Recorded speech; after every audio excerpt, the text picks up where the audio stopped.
Well, it's a great Saturday morning here in Salt Lake City. My name is Mark, and I'm a student in Professor Christensen's Mythology 1550 class. Today I'm just going to be working on my final project, which is the Chryselephantine statue of Athena Parthenos. I just found the idea of a gold and ivory statue to be really interesting, especially when it's about 11.5 meters tall. It's just mind-boggling that they would put so much time and effort into pleasing their god. Well, one of their gods. So just want to talk about cost real quick. One source estimates the statue to be about 5,000 talents, and so a talent is roughly equivalent to about 57 pounds of silver. So 5,000 talents is about 285,000 pounds of silver. It's a lot. Just check the price of silver, and it's at about $236.76 per pound.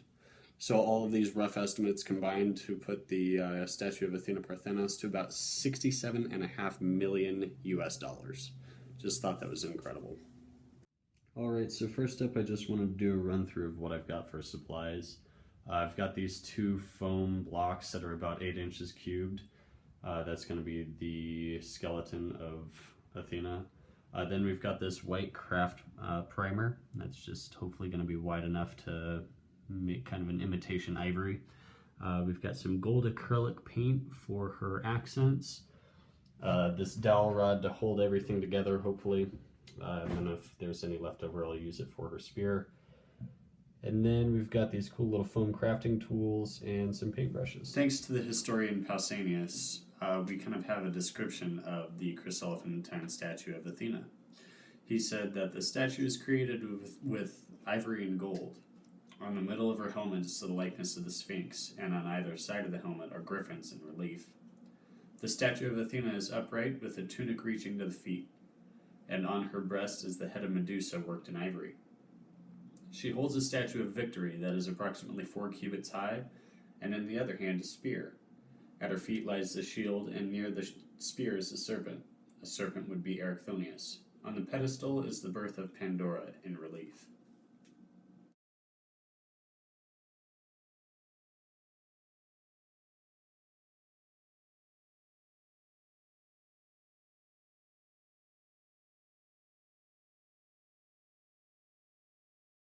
Alright, so we're going to take these two... It was around this time that I kind of developed a respect for this foam. I didn't really notice how dense it was and how difficult it was to try and chop through, even with my butcher knife and bread knife. So, yeah, this kind of changed the game for me.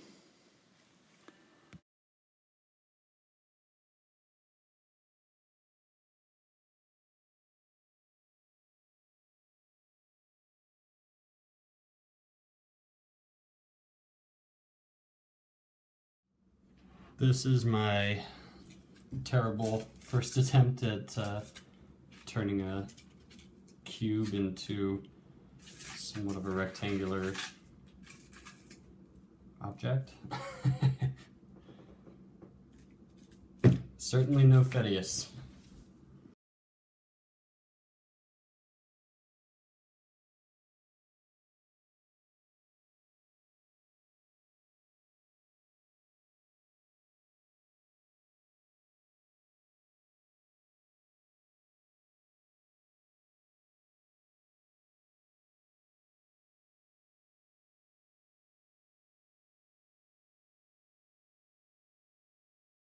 Alright, so block number 2 looks a lot better than the first one.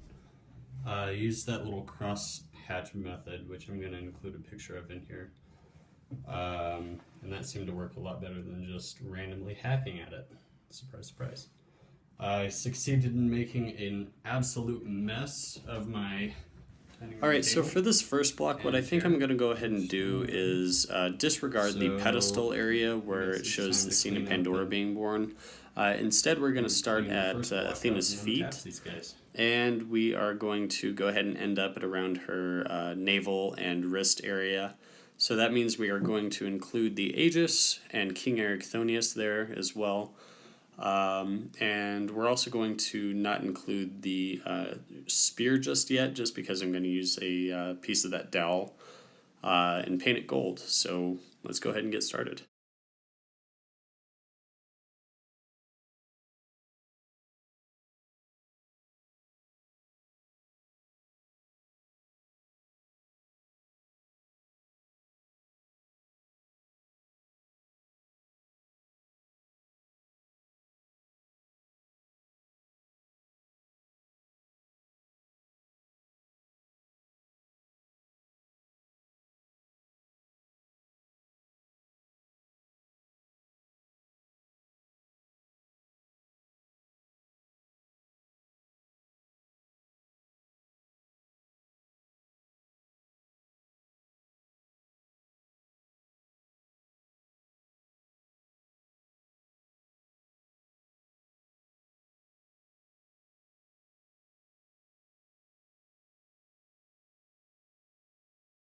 Oh, right. I don't know if you can quite see that, but here we have the shield and King Archthonius.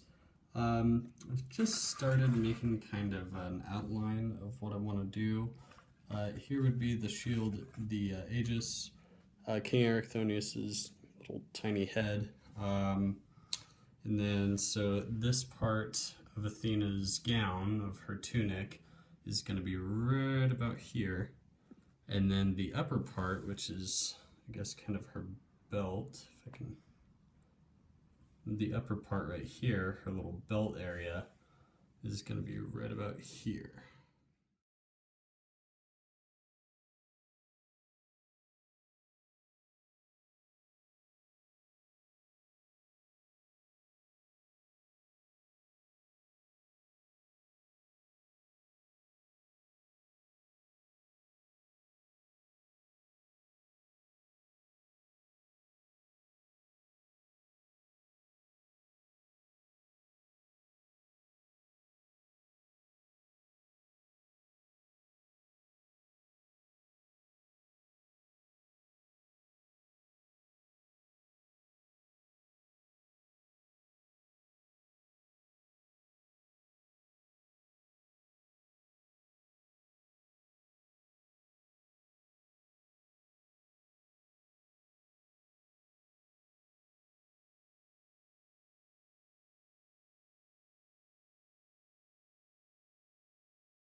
Okay, so I've pretty much finished with the sculpting of Athena Parthenos.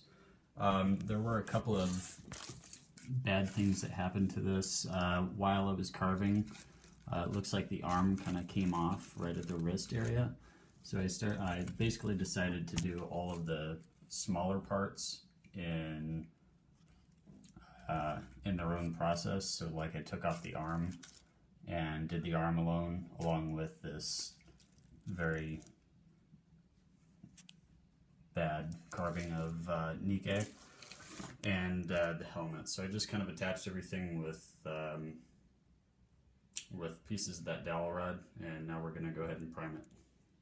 Alright, so here we have everything primed and ready to go. The one thing about this foam is that it has a lot of, I don't know if you can really see it that well, but it has a lot of little air pockets. So this thing still has kind of a greenish tint, like especially right there. But I think it's going to create a nice base because most of this is going to be gold anyways. So let's see how it goes.